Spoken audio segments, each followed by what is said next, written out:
Agroteknologi 2 Universitas Sumatera Utara dengan NIM 190301093. Baiklah, di sini saya akan menjelaskan sebuah video yang berisikan tentang repitabilitas hewan ternak.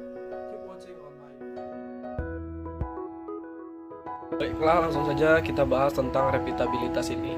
Apa sih repitabilitas itu? Repitabilitas adalah angka pewarisan sifat yang diturunkan dari tetua ke anakan untuk sifat-sifat yang berulang. Contoh sifat yang berulang ini seperti produksi susu, berat produksi telur, berat sapi, berat lahir, serta produksi wol.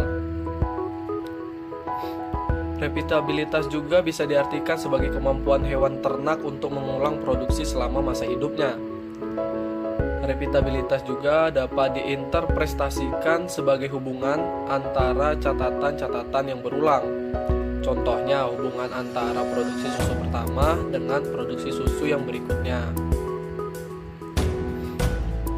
Estimasi repitabilitas ini dibagi menjadi 3 kategori, yaitu kategori tinggi berkisar antara 0,3 sampai 1, kategori sedang 0,15 sampai 0,3, serta kategori rendah berkisar antara 0 sampai 0,15.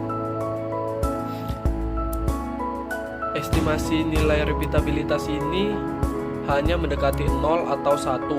Mengapa demikian? Karena apabila nilai repitabilitas sama dengan 1, tidak adanya perbedaan antara catatan berturut-turut yang dipengaruhi oleh faktor lingkungannya.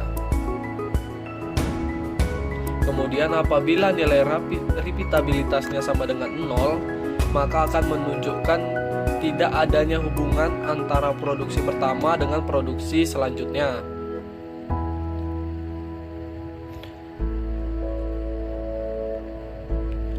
Nilai repitabilitas ini akan lebih besar dibanding dengan nilai heritabilitas apabila pada data dan populasi yang sama. Mengapa demikian? Karena nilai repitabilitas terdapat pengaruh dari bagan lingkungan permanen serta dipengaruhi oleh genetik, epistasis dominan dan adiktif. Sedangkan pada nilai heritabilitas hanya dipengaruhi oleh genetik adiktif saja. Sehingga dapat dikatakan bahwa repitabilitas merupakan batas atas dari nilai heritabilitas.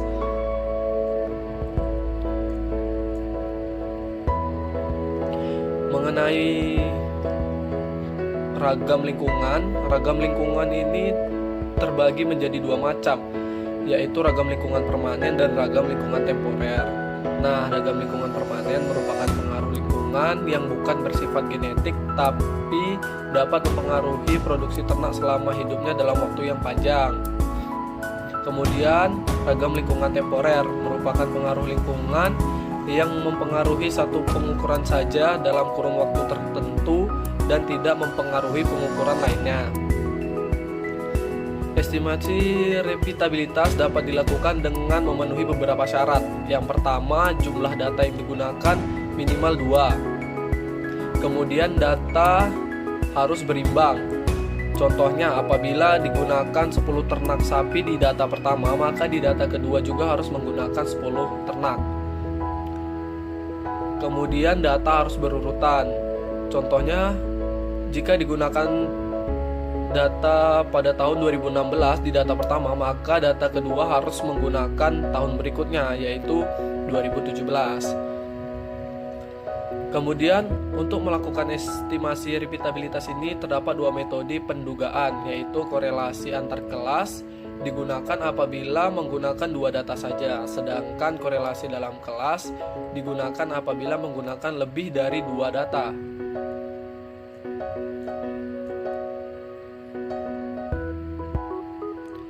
Apa sih yang mempengaruhi nilai estimasi repitabilitas ini?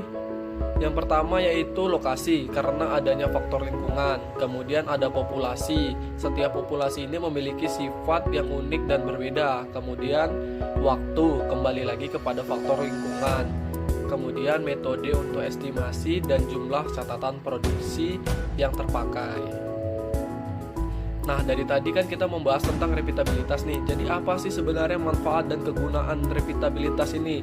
Yang pertama, repitabilitas mampu digunakan sebagai acuan seleksi. Kemudian repitabilitas mampu memprediksi produksi pada masa yang akan datang. Dan apabila pada awal produksinya memiliki keunggulan pada satu sifat dengan nilai repitabilitas yang tinggi, maka diharapkan memiliki keunggulan pada produksi berikutnya. Kemudian repitabilitas ini dapat digunakan untuk menghitung nilai TPA.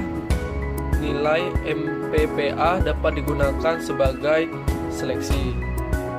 Setelah memahami manfaat dari repitabilitas ini, berikut adalah rumus repitabilitas secara umum.